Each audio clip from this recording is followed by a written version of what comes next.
تو پہلے مسجد سے ہم دور ہوتے ہیں، لیکن یاد رکھنا جو اللہ مال دینا جانتا ہے وہ چھیننا بھی جانتا ہے، جو برکت دینا جانتا ہے وہ اٹھانا بھی جانتا ہے۔ اس لیے اللہ کے غضب کو چیلنج مت کرو، گناہ مت کرو، عیاشی مت کرو، بدکاری مت کرو۔ رب تبارک و تعالیٰ کو منہ دکھانا ہے، اور اللہ برکتیں چھین لیتا ہے گناہوں کی وجہ سے۔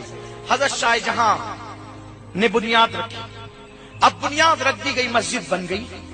جب مسجد بن گئی تو اب لوگ باتیں کرنے لگے، یہ شاہ جہاں اتنی سخت قید لگائی تھی سنگ بنیاد کے لیے، اب افتتاح کے لیے پتہ نہیں کتنی سخت قید لگائے گا، افتتاح کیسے ہوگا؟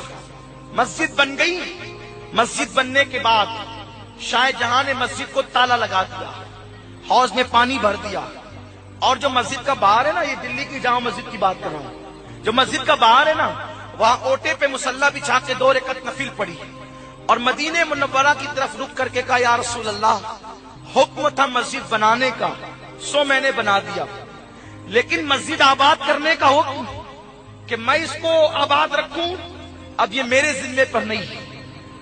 مسجد کا افتتاح اس وقت ہوگا جب آپ خود تشریف لا کر یہاں نماز ادا کریں گے۔ اگر آپ آئیں گے تو مسجد کا افتتاح ہوگا، ورنہ قیامت تک کی مسجد تالا لگی رہے گی۔ آپ تشریف لائیں، قبول فرمائیں، مسجد کا افتتاح کریں۔ اب آپ مجھے بتائیں شاہ جہاں کا دور کب کا ہے؟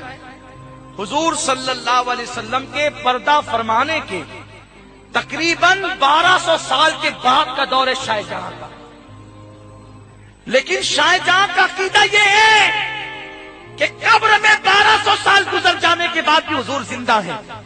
دلی سے میں فریاد کر رہا ہوں، حضور سن رہے ہیں، اور ان کو بلا رہا ہوں تو وہ آ بھی سکتے ہیں۔ یہ عقیدہ بادشاہ کا تھا، عوام کا تھا، خواص کا تھا، کب تک؟ جب تک انگریز ہندوستان میں آئے تھے۔ اب پتا چلا نبی مر کر مٹی میں مل گئی، عقیدہ کہاں سے آیا؟ یہ سہارنپور کا عقیدہ نہیں ہے، یہ عقیدہ قادیان کا نہیں ہے، یہ عقیدہ ندوہ کا نہیں ہے، یہ عقیدہ کہاں کا ہے؟ یہ عقیدہ برطانیہ سے آیا ہوا ہے، پرچار اس جگہ سے ہوا ہے، پرچار ان لوگوں نے کیا ہے، پرچار کی جگہ یہ ہے، لیکن عقیدہ آیا ہے یہ برطانیہ سے، انگلستان سے۔ یہ عقیدہ ہندوستانیوں کا نہیں ہے، یہ عقیدہ عربوں کا نہیں ہے۔ ارے عربوں کا یہ عقیدہ ایسے ہو سکتا ہے کہ صدیق اکبر نے رسول پاک کے پردہ فرمانے کے 2.5 سال کے بعد کہا کہ میرے انتقال کے بعد میرا جنازہ رسول اللہ کے قدموں میں رکھنا، اور حضور سے کہنا ابو بکر زندگی بھر ساتھ رہا تو مزار میں بھی قدموں میں سونا چاہتا ہے، اگر حضور اجازت دے تو مجھے حضور کے قدموں میں دفن کر دینا، اور اجازت نہ دے تو مسلمانوں کے قبرستان میں دفن کر دینا۔ قبر کے اندر سے بھی کوئی اجازت دے سکتا ہے؟ ہاں دے سکتا ہے، یہ صدیق اکبر کا عقیدہ ہے۔ الخصائص الکبریٰ میں امام سیوطی نے لکھا ہے، پتا چلا کہ یہ جو عقائد تمہارے اندر آئے نا، تقویت الایمان والا عقیدہ، حفظ الایمان والا عقیدہ، براہین قاطعہ والا عقیدہ، یہ سارے عقائد کے ذمہ دار پرچار مولویوں نے کیے ہیں۔ یہ عقیدے لانے والے انگریز ہیں، تن کے گورے من کے کالے انگریز ہیں یہ، ورنہ ہمارے عقائد کیا تھے؟ عوام کا بھی عقیدہ تھا۔ حضور کو بلائیں، اگر چاہیں تو آئیں گے۔ شاہ جہاں نے کہہ تو دیا، کئی دن گزر گئے، روز دروازہ کھلتا، صبح کو حوض دھویا جاتا، پانی پھینکا جاتا، نیا پانی بھرا جاتا، بس کسی کو نماز پڑھنے کی اجازت نہ تھی۔